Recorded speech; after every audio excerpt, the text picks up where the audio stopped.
आलास? ये ये. आधी जरा शांत बस. मोकळा श्वास घे. आल्या आल्या केळी आणि मोदकांची लाच देऊन तुझ्या मागण्यांचं ओझं माझ्यापुढे टाकू नकोस. किंवा खरं तर यावर्षी काही मागूच नकोस. मागच्या वर्षीच्या तुझ्या मागण्यांचं काय झालं हे देखील विचारू नकोस. कारण कितीही मागण्या पूर्ण केल्या तरी तुमच्या अपेक्षा वाढतच जातात. आता यापेक्षा मोठं पोट नाही झेपायचं मला. त्यापेक्षा असं कर, यावर्षी माझ्याच काही मागण्या पूर्ण कर. बघ जमतंय का?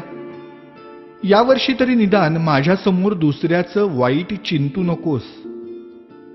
उगीच माझ्या नावाखाली खोटी वर्गणी उचलू नकोस. रात्रभर जागू नकोस. जागलास तरी पिऊ नकोस. प्यायलास तरी निदान झिंगू नकोस. नकोय रे मला 30 तोळ्यांची माळ. जमलंच तर स्पीकरचा व्हॉल्यूम कमी कर थोडा. अश्लील शब्दातली तुमच्या गाण्यांची लिरिक्स ऐकवत नाहीत मला. आणि बघवतही नाही तुमच्या कॉम्प्लेक्सच्या गॅदरिंग मधला नंगा नाच. अशक्य होतं रे मला हे 10 दिवस तुमचा तमाशारूपी उत्सव सहन करणं. हात जोडून मागणं मागतो तुझ्याकडे. जागा हो. सुसंस्कृत हो. खोटेपणा सोड. स्वार्थ सोड. कधीतरी प्रामाणिक होऊन बघ. माणुसकीची नशा चढव. परोपकाराची झिंग चढव. 100% मेहनत कर.